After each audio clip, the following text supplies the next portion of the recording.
কটার সময় এই ছোট বাচ্চাটা খেলাধুলা করার বয়সে দেখো খেলা দেখিয়ে টাকা ইনকাম করছে শুধুমাত্র পেটের দায়ে।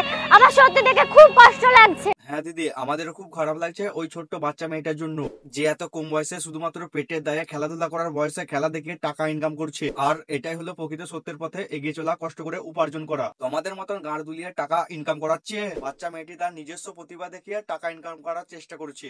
আর তুমি কি করছো? অন্যের প্রতিভা নিজের ভিডিওতে দেখিয়ে লাখ লাখ ভিউজ কামিয়ে লক্ষ লক্ষ টাকা কামাচ্ছ। বারে বা কি বিজনেস মাইডিয়ে, তুমি তো দেখছি ডিজিটাল ভিকিরি। ভালোবাসবো তাকে, বিয়ে করবো যাকে।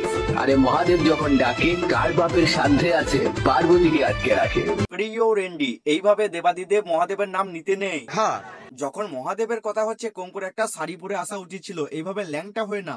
আর প্রসঙ্গ যখন তুই নিজেকে পার্বতী বলে ভেবে নিয়েছিস, তাহলে শোন, তোকে কোনো অ্যাঙ্গেল থেকেই পার্বতী বলে মনে হচ্ছে না। সঠিক বলেছেন। তোর পোশাক আশাক পড়ার স্টাইল দেখেই মনে হচ্ছে তুই একটা সোনাগাছির পাক্কা রেন্ডি মাগি। হ্যাঁ, ভুল করে সোনাগাছি থেকে ছাড়া পেয়ে এখন সোশ্যাল মিডিয়ায় ন্যাংটামি করছিস। খানকি মাগি। রাক্ষস আমাকে কি করেছে কামড়ায়? রাক্ষস কামড়ে পুরো ডাক করে দিয়েছে। আরে মারা, ওটা দাঁত হাজা চুলকানিও হতে পারে, তুই সেলিকল ট্রাই কর। আর যদি সত্যি রাক্ষস কামড়ায় তাহলে তুই ওকে ডেন্টিস্টের কাছে নিয়ে যা, হতে পারে তো রাক্ষসের দাঁতের গোড়ায় ইনফেকশন হয়েছে, তাই তোর মেইন জায়গায় না কামড়ে ভুলভাল জায়গায় কামড়ে দিয়েছে। মানে যত নোংরামি সব সোশ্যাল মিডিয়ায় টাকা কামানোটা এতটাই দরকার যে হাজবেন্ড ওয়াইফের এই পার্সোনাল জিনিসগুলো আমাদেরকে নির্লজ্জের মতন দেখাচ্ছে। এমন চুদ মারানিরাও মানুষ হয়, এদেরকে না দেখলে আমরা জানতেই পারতাম না। কোথায় আছে যারা সচেতন হয় না, তাদেরকে চুদেও সচেতন করা যায় না, এরা হচ্ছে সেই ক্যাটাগরির মাল। কি বলছিস তুই? तुम्हें मिस करता हूँ, रोज करता हूँ, बहुत मिस करता हूँ, तुम्हारी कसम। ওরে কে কোথায় আছিস রে? কষ্টে দিদির মনগুলো বেরিয়ে যাচ্ছে, কেউ একটু ধর।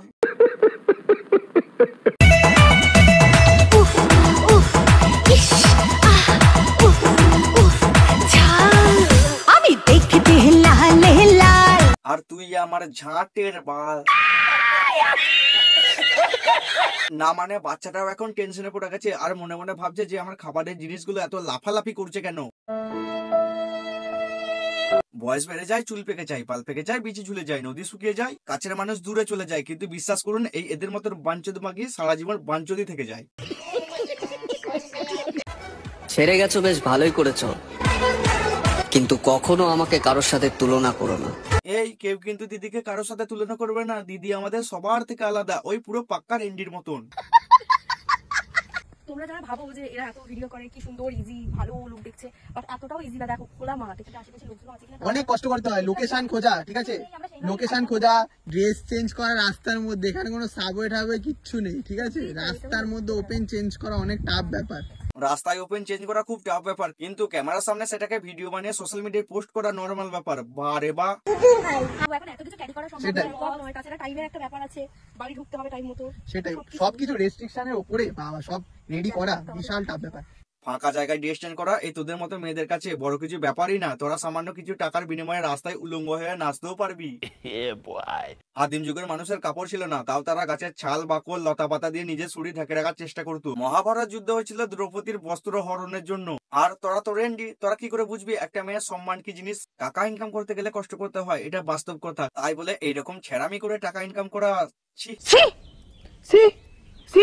আজকে যুব সমাজ ধ্বংসের মূল কারণ হচ্ছে এই মহিলারা। এইসব আজে বাজে নির্লজ্জ মহিলাদের জন্যই যুব সমাজটা আজ রসাতলে তলিয়ে যাচ্ছে। হ্যাঁ, আমরা জানি তোর ক্যারেক্টারটা রেন্ডিদের মতো, তুই অফ ক্যামেরা রেন্ডিগিরি কর না, কেন সোশ্যাল মিডিয়ায় রেন্ডিগিরি করতে এসেছিস?